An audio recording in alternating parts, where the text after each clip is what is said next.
Hello po. Kumusta na nga ba ako? Hello po mga kalis. Ngayon po ay Sabado, May 17, 8 na po ng gabi. So, sa mga nagtatanong na kilala sa akin kung kumusta na nga ba ako. Ito po, okay naman na po. I think 11 days na po simula nung naoperahan yung pa ako. Yan po. May sugat pa po siya. Hindi ko pa po siya pwedeng ilakad. So, ayun. Bed rest muna ako ngayon dito sa bahay. Kailangan tiyagain ko to, hindi ko siya pwedeng ihakbang or ilakad para mabilis na gumaling. Gusto ko na rin kasing makapaglakad. Tsaka makabalik na rin sa mga ginagawa ko, pati sa work ko, sa church. Well, kumusta na nga ba ako? Ito, yung recovery ko po, mula nung naoperahan yung pa ako kasi linagyan ng bakal yung pa ako. Medyo na, pasensya na po ngayon lang ako nakapag-upload kasi alam nyo nung simula nung na-discharge ako nung before ng election kasi na-discharge po ako May 11. So, nakaboto pa ako, nag-wheelchair ako, nagpatulak ako sa kapatid ko si Joey. Hello. So, simula noon talagang medyo nag-adjust pa ako, struggle. Napakahirap talaga kasi kumikirot pa yung sugat ko. Fresh pa kasi. Nag-a-adjust pa ako sa gamit po ng tulong nitong etong walker na binigay pinahiram sa akin ni Ma'am Alma. Hello Ma'am Alma. Yan po yung walker ko. Well, malaking tulong yung pinahiram sa akin na walker kasi nakakagalaw-galaw ako dito sa bahay. Dito lang sa baba, pero pag akit, bihira lang ako umakyat kasi mahirap umakyat ng hagdan kapag ganito pa ang itsura ng paa ko. Hindi ko pa siya pwedeng ihakbang. Ang kaloka nga lang sa ngayon, halos twice a week lang ako nakakaligo talaga. So, kapag mga araw na hindi ako nakakaligo, ang ginagawa ko is, pupunas-punas lang ng katawan para mapreskohan. Kasi ang hirap din talaga kasi kailangan kong balutin ito. Binabalot ko siya ng plastic every time na maliligo ako. Tuwing umaga, wala kasi yung asawa ko si Aaron, nagtatrabaho siya, construction, soon sa ospital siguro. Ewan ko, sana matanggap siya sa hospital.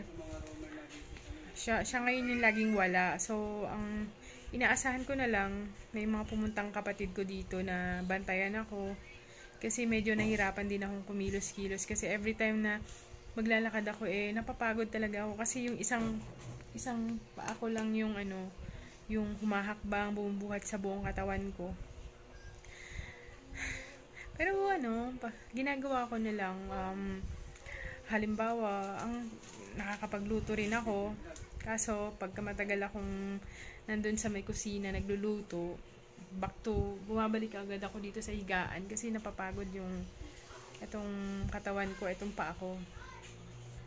Tapos, pagka medyo nakapahinga na naman ako, pupunta na naman ako dun sa kusina para kumain.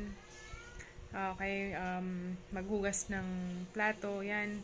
Tapos back to higaan agad ako kasi napapagod ako. So, yun na nga.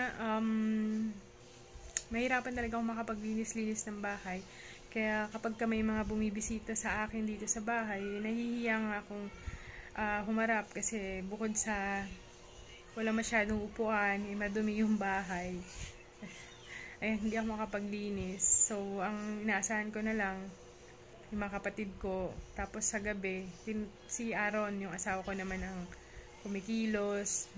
Katulad ngayon, naglalaba siya.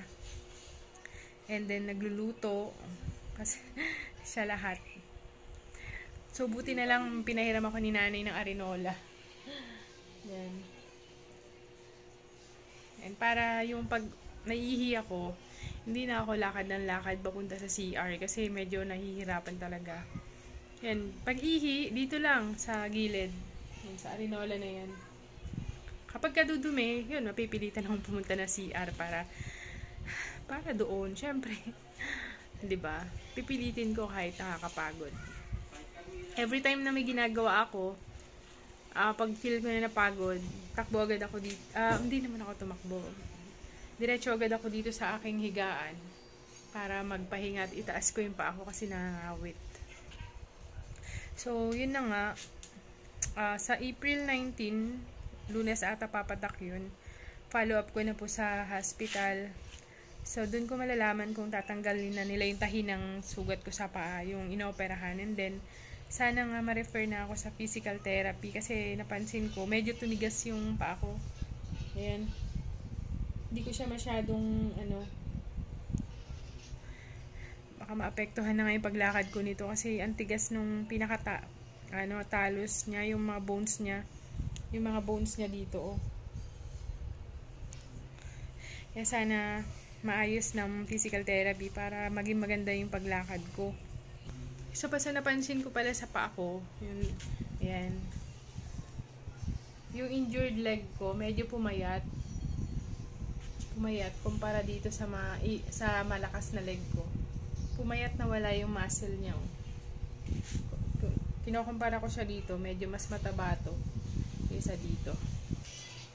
Yun nga, adjusting pa, medyo mahirap. Kaya pasensya na po kayo kung yung mga nagdaan talaga wala akong lakas mag-vlog. Gusto ko lang lagi akong nakahiga kasi yung sugat ko sa paa, pinapagaling ko pa. So, niresetahan pala ako ng antibiotic.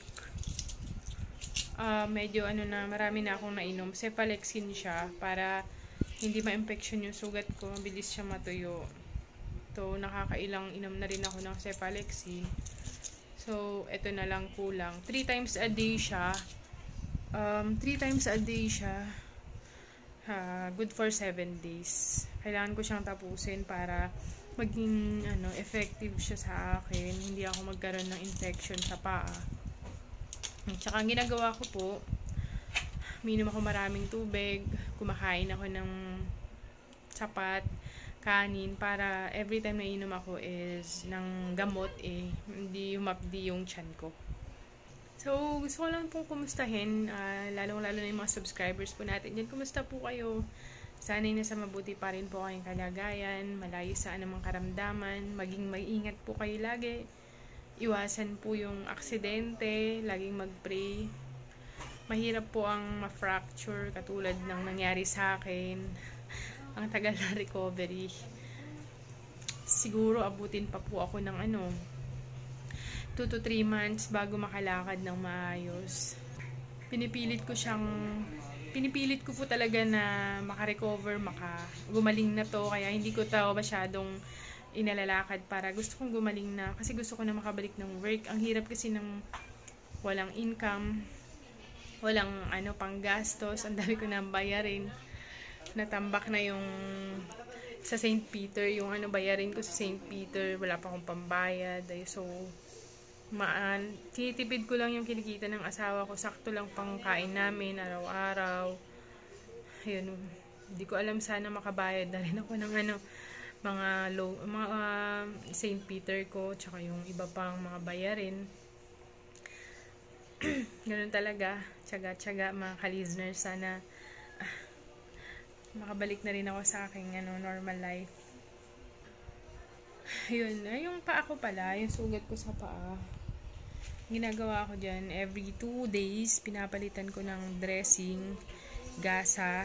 Kaso, yun nga, yung isang sugat, dalawa kasi yung sugat ko. Dito sa gilid, tsaka dito sa gilid din. So, yung dito sa may bandang gilid, sa gitna, fresh pa. Medyo may kamahalan yung dressing na Alevin na ginagamit ko. Kaya sana makahingi pa ako dun sa friend ko. Para may magamit pa ako sa mga susunod pang pagpapalit ng gasa. Ayun, baka meron po sa inyo na meron po kayong extra or hindi ginagamit po na yung parang fracture boot. Kaliwa po yung kailangan ko. Baka pwede nyo po mapahiram mga ka-listeners para hindi ko nabilhin. Yung marami siyang straps na sapatos na nilalagay dito para every time, diba? May magamit po kapag lalabas ako. Katulad yan, sa April 19 po, pupunta po akong OPD. Sana, wala po akong magamit, kaya baka meron po kayo. So, hayaan nyo po, pagka medyo nakaginhawa na po yung pakiramdam ko. Yung sa may pa ako. Makakapag-vlog na po muli ako ng maayos, tuloy-tuloy. Kasi mahirap. Buwan pa ang bibilangin ko bago ako makalakad ng maayos. So, yun po ha. Dito na lamang po, shoutout po sa mga katrabaho ko, family members, students ko, sa lahat ng subscriber. Thank you so much po. Hanggang dito na lamang po and goodbye.